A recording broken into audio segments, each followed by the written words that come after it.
Stretched by Torres, the set, the kick, and the pitch. It's deep to left field. This one may be off the wall, maybe in the screen. Home run to Bucky Dent. Lang and Chernishev on top as expected. They're eligible for Salt Lake City.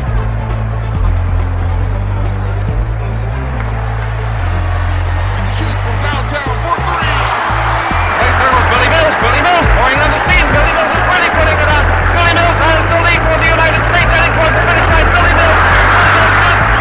The state Billy Mills has just won the men's 10,000-meter event. The first time the United States has ever won this event. Billy Mills. Plunkett on a straight drop back. Here comes the rush. Up top. Can't find anybody else. It's up running to the left. Rolls on the move. And it's caught by King at the 40. Takes it out to the 50. And all the way. Touchdown Raiders.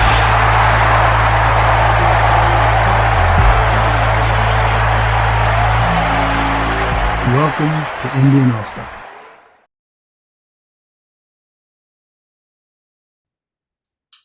Hi, it's Bill Black with the Indian All-Stars podcast. I'm here with Traci Sorrell, author extraordinaire. We're going to be talking about a new book that came out in conjunction with illustrator Arigon Starr called Contenders. I have it right here, my official copy, thanks to Amazon. And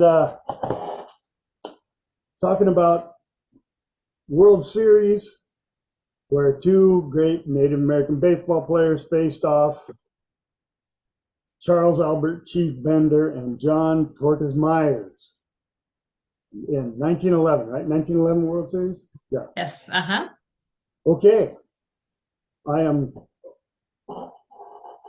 I've researched both of them. They are members of my Indian All-Star team. And as you can see, I dressed for the occasion. I'm wearing my there you go. shirt. I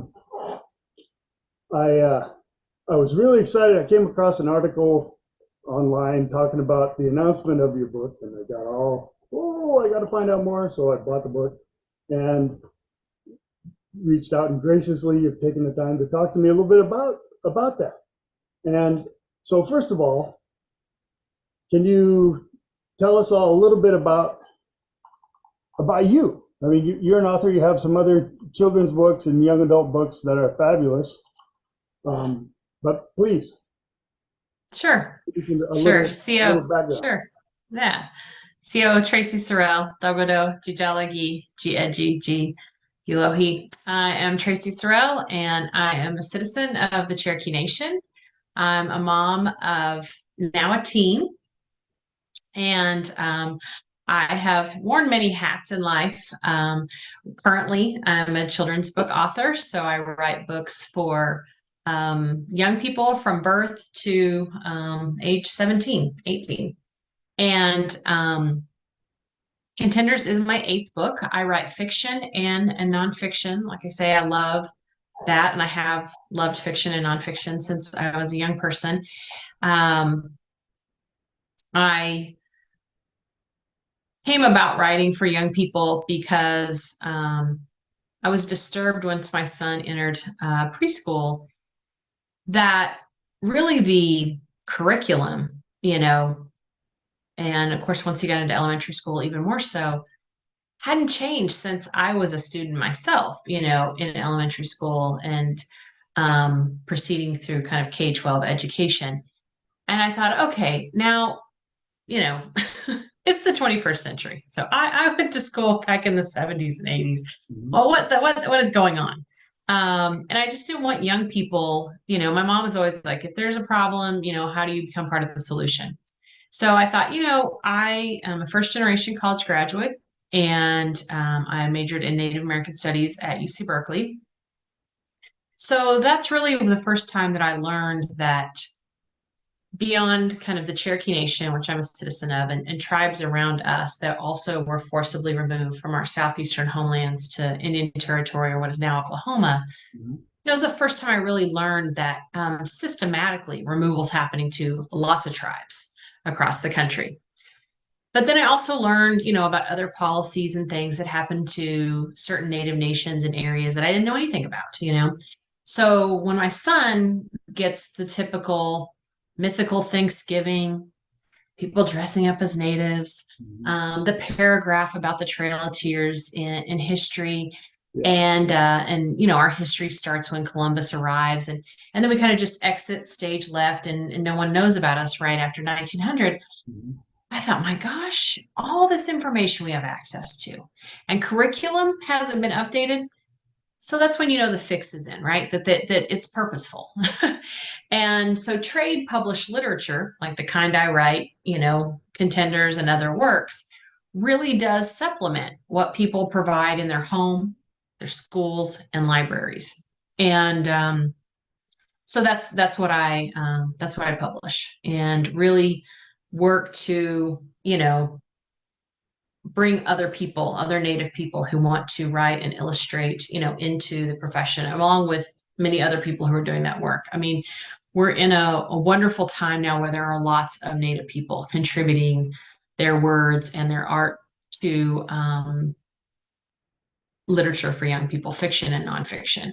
So it's a great time. It also is a time of book bans, where people are absolutely attacking that presence, right? Creating obstacles for kids to, our young people to see themselves, and for their peers to see them, and to know, that we are still here, and we have always been here, and we will always be here. Yeah. That is fabulous. Keep it up. That is definitely a big hole that needs to be filled. And I live here in Omak, the Colville Indian Reservation, and in Washington, and we go downtown to the library. The books about and by Native authors, pretty small little section. And the more that we can do to help fill that up is that's all great work. So keep it up. I'm proud and pleased that you're doing that. That's excellent. Well, no, thank you. Well, like I say, I'm one of just many people doing that work. But it is, I mean, you have to be very intentional about creating those spaces and bringing other people into the field as well. And similarly, I always tell people, like, make sure that you are requesting Native created works for your local library to purchase, because that's how more of our young people, and adults too, because adults don't know much of anything, Right. As well. I mean, they've gone through the same educational system. That's how we combat the ignorance, right? I mean, it's intentional to keep people uninformed, and ultimately that undermines our sovereignty and the ability of, our future generations to continue and thrive. Yeah. Okay. So now let's transition to baseball. Yeah. Love baseball. So here's kind of a, I don't know, maybe a random question for you. How did you pick these guys? That actually is pretty simple. So I'm a baseball fan. Yeah. Arigon, the illustrator, is also a baseball fan. Okay. We were introduced to baseball and came to love it because of our mothers. Both of our mothers are huge baseball fans. Excellent. And so we grew up, watching baseball, and I married a baseball fan. So my husband was reading a book, and he said, "Have you heard of the Indian against Indian World Series?" I was like, "The what?" I said, "No, what is that?" And so he's like, "Yeah, in 1911, these two Indian baseball players played against each other in the World Series." And I was like, "Come again?" So I had no idea, that this had been, a big thing in the press and all of this. So he hands me the book, and I start reading about Charles Bender and John Meyers. And I was like, there's a story there. because I know there are a lot of young people who have no clue that, I mean, not that young people, you know, haven't known their native people play baseball. Of course, you know, I think they know that, but that they're two men who have very different paths in arriving at that championship game, right? At the highest level of their sport. And I thought this is an amazing story that young people need to know about, right? Because I mean, in life, there's no one way to do things. There's no one path. Like we can end up in various places. And so I love that aspect of it.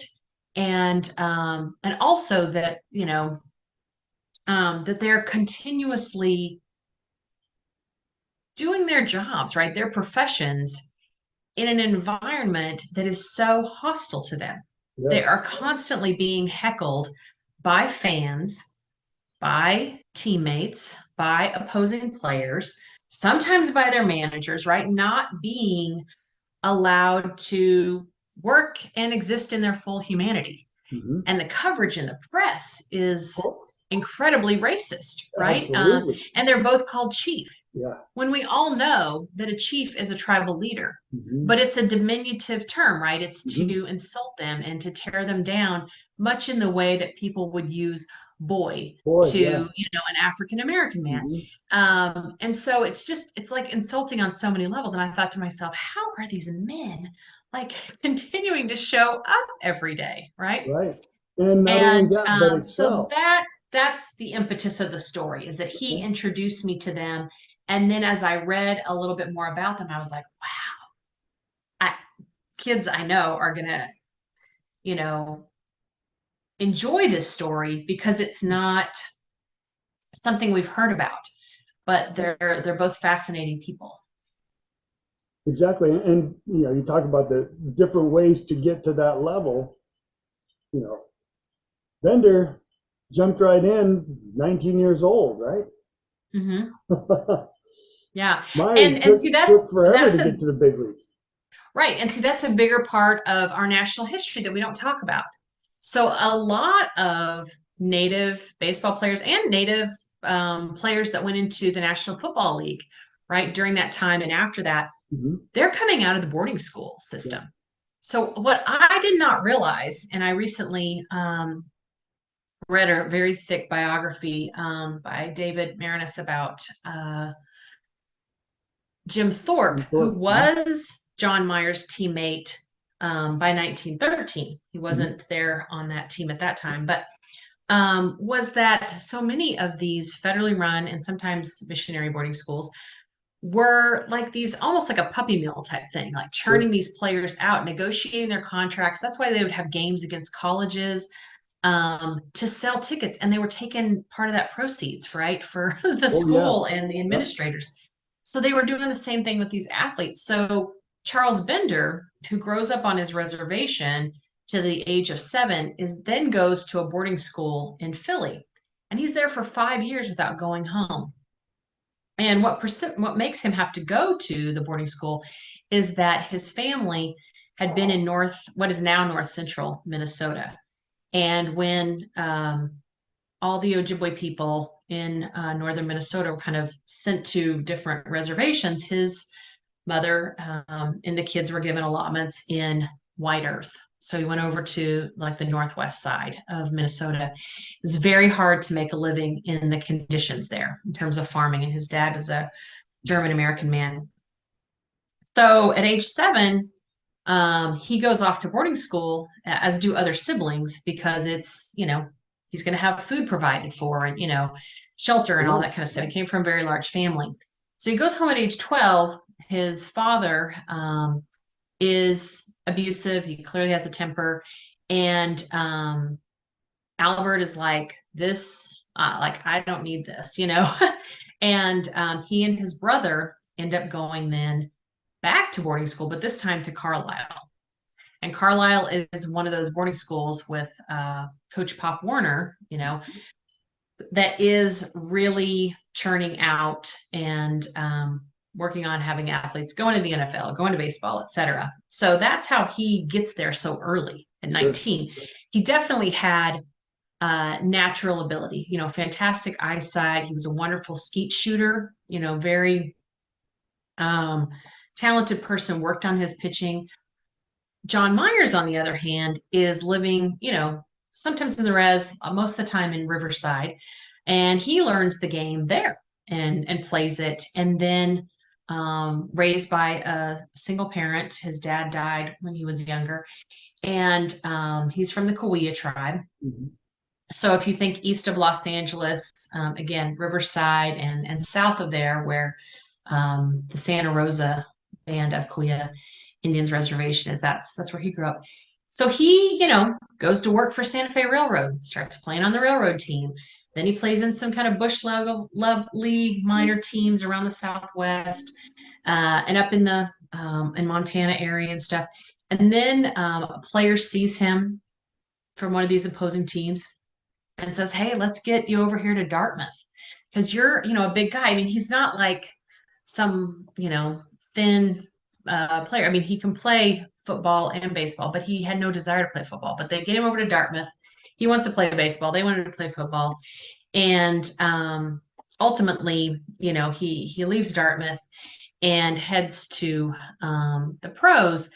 And he's 28 when he goes into the league. Yeah. And yet, if you think about, if anyone knows anything about catching, you have to be a tremendous athlete, right? Yes. Because you're down in the crouch all the time. So not only is he a fantastic catcher, he leads the team in batting for 3 years, and he's third in the National League overall. Again, at what we would now call like a really old baseball player, right? Someone who's 28 presumably has been in the league for a long time. Mm-hmm. And he's just coming in. So I thought, again, this is fascinating to me, and I feel like it would be fascinating to young people.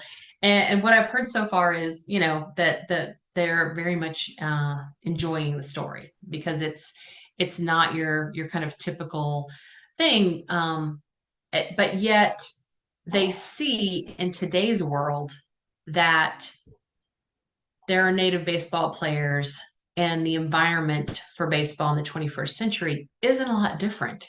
Yeah. Because Ryan Helsley, right, is in the news, who's a Cherokee Nation citizen, yes. excellent pitcher for the Cardinals, is talking about how, like, I don't want to be, listening to this tomahawk chop and this chant stuff when I'm playing the Braves. Mm-hmm. Like, I'm here to do my job. This is just disrespectful, right? And so this is over 100 years ago that this World Series takes place. And yet we're in the same place in many respects. Have some of the same challenges to face, right? Yeah, absolutely. Yeah.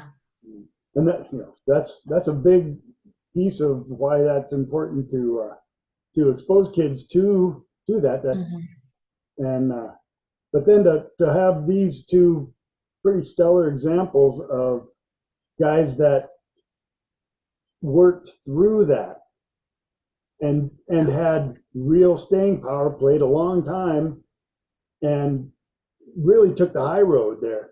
I remember reading a little anecdote about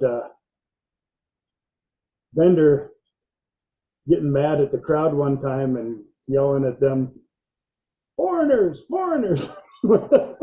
That's funny to me. That's a great line. Yeah. Well, I mean, you think about it. So, in most cases, if you, a lot of times with allotment, so first of all, for viewers who don't know, folks listening, Native people were not considered citizens of the United States once the United States was formed. So that citizenship happens over time. And oftentimes when the federal government came in and allotted a reservation, which meant they divided up the communally held land into individual pieces of land and assigned it to tribal citizens, at that point they were conferred U.S. citizenship, generally speaking. But not always, but generally. But by 1924, then you have the Indian Citizenship Act. And so oftentimes Native people were the foreigners in their own land, because of these United States policies. And so I'm not sure, I know for when the Cherokee Nation reservation was allotted, citizenship was conferred on citizens. I'm not sure I'm assuming, but I don't know for sure if that same thing happened during the allotment of with Minnesota, Ojibwe people up there. And when they were sent over to, his mother, Mary, and the kids were all sent over to live in the White Earth Reservation. But certainly John Meyers, and his family being in, their area and then in Riverside and stuff. I mean, he's considered, a foreigner and he's playing baseball. So it's this most horrible of ironies to be a foreigner in your own land. And so, yeah, when Bender is saying that, it's like, who really is the foreigner? I mean, like, what are you talking about? You're here first. Yeah. Exactly. Yeah. Exactly. Who is of this land? And it's not you, Yeah. So here's a question for you. Sure. We got two giants of the game then, and that's not a New York Giants joke. That's just the way it came out. Sorry. If you had to pick one, which of the two is your favorite?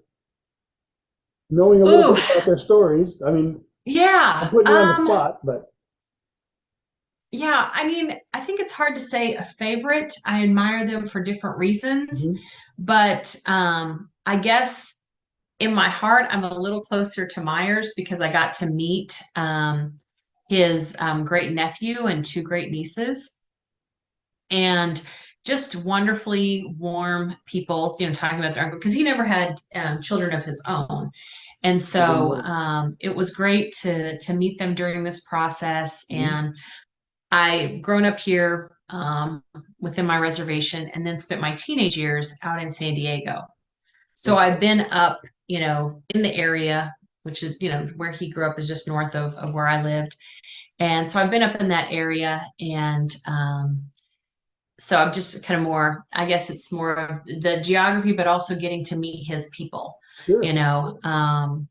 but I mean, like I say, I admire both men, tremendously because of the difficulties and the challenges they played under, and really just the lack of understanding by people around them for what they were enduring. Being in places where that heckling's going on, oftentimes they're fighting to be able to stay with the team, during road trips. And again, that level of disrespect when you're at the height of your game. I mean, Bender, his manager repeatedly would talk about how, if he had to have one pitcher in that clutch point, it was always going to be Bender. And similarly, Meyers' manager was equally complimentary of him. So, and that's what really hurt, in the 1911 World Series, Bender's team, the Philadelphia Athletics, are triumphant because of his pitching, and yeah, so it's just, I think, wow, for you to be able to compartmentalize, I guess, or put away that disrespect that's ongoing, in the middle of the game, because baseball is a mental game. I mean, you have to be really smart. And in Meyers, right, as the catcher generally your catcher is like your smartest person on the field, because they are calling the pitches. They know what every batter's, strengths and weaknesses are. And they're really watching all the stuff and signaling to everybody what's going on. So I just think, man, and in the midst of the heckling and all these things, you're keeping it together and staying focused on the game. That's a lot. It's a lot. Yeah, for sure. So I have, like I say, profound respect for both of them, because it was not an easy time to be working in. Like I say, unfortunately, it's still not an easy time. We still have a lot of objectification of our culture and lack of respect in sports.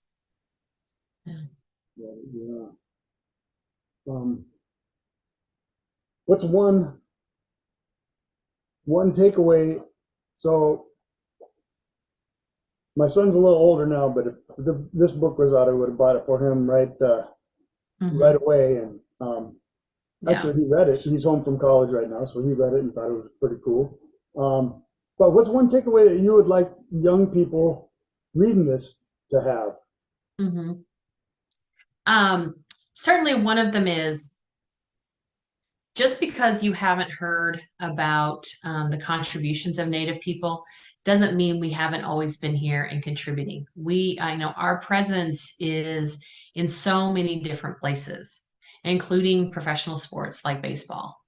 And so it disturbs me, when I see anthologies that come out about like the greatest baseball players and stuff. And I'm like, Charles Bender invented the slider. How can he not be in the book? But I've found several of these like that. And this is a pitch still used in baseball today. If you know anything about baseball, people are throwing the slider regularly. Yeah. So, don't just assume that all things have been done by, white men. I mean, oftentimes people are taking credit for things that they did not do. Sure. and that's been the case without history, but there's just been a lot of, I feel like, purposeful erasure of the contributions of Native people across a variety of fields. And so always understand that there's more to what is reality, what is truth, that oftentimes we are purposefully not taught or shielded from. And so with this book, I hope to, just kind of shine a light on that. Crack that box open a little bit and look what's in here. Absolutely. That the game of baseball would not be what it is today without them. Yeah. And certainly, like I say, as integral a pitch as the slider is, that is still used in lineups today all the time. Right. Yeah. That's that's something that most people don't even know that. No, not at all. Yeah. So I think that's yeah. Yeah. So now let me. Can I share just a couple of the interior artwork? Yes, please. So I was going to do that too, but please go ahead. Yeah. So one of the things is, with a picture book, the illustrator is carrying more than half of the story. Sure. You have the text, but really the job of the illustrator is to take that and elevate it far beyond anything you read in the text. So every time anyone's reading the book, really look at the pictures, because they are designed to go beyond what's in the text. And so one of the things that I love, again, because these two men have had their identities erased, and their contributions, is that Arigon from the beginning starts out with these wonderful end papers, and she shows each of the kind of architectural designs of their stadiums. And so Meyers plays for the New York Giants and Bender plays for the Philadelphia Athletics. But you've got along the bottom, Cahuilla people are known for their basket work. So here you've got the baseball diamond, a baseball player within the basket woven, and at the top, Ojibwe people are known for that floral pattern. And so you've got the baseballs there. Yes. And she carries that over to the title page. If you look at the baseball bats here, you've got the basketry. And so there's those kinds of things. But then really she brings us into the action. She has done a lot of comics illustration. This is her very first picture book. And I love how found a whole new market. She captures how everyone looks differently. So many times you'll see in children's illustration, everyone's faces are the same. That's not reality, right? We all look different. The other thing that I love that she does, I'm going to take off the jacket cover here, is that she really centers their home life, their childhood. I start out with talking about the game where they meet up. And then we kind of go back into their childhood and talk about what is that path to the majors, because it's a book for young people. Sure. And so it's important to share, how did these people get to that place? Sometimes books will just talk about someone's accomplishments. Right. And so I love how she, again, uses the Ojibwe floral pattern to center Bender's story. I love the old time use of the pictures that you find like in your grandparents' photo albums, the corners you slide in. And then on Meyers, she's got the Cahuilla basket pattern. just a wonderful use of things. And then I'll come over to, I love just the how do we display all these different teams that Meyers played for without cluttering that up in the text. Yep. She just makes some baseball cards at the bottom, Make it baseball. Yeah. Yeah. It really is a great visual blend of baseball history and native history and the visuals that are so rich in both. Yep. And here's her comics background, right, coming in with the panels. Because after we talk about their journeys, then we go back into the game and really go through, the series. Mm-hmm. And the way she conveys the action is just amazing. I don't know if there was a certain spread you loved. I love this at the end where she's kind of sharing, what do tickets look like? What do programs look like of that era? Really, Again, really, I'm not talking about that in the text, but she's, sharing that. And that's what I mean by going beyond. yeah. But this final spread with showing just, a few of the baseball players from the historic to the current. And then also, again, that contemporary society, right? People are mocking our culture. And here's Native people, just saying no. So, and in the back, there's an author's note about, who all helped me with this, a timeline that kind of situates them in history and things about their life and baseball history.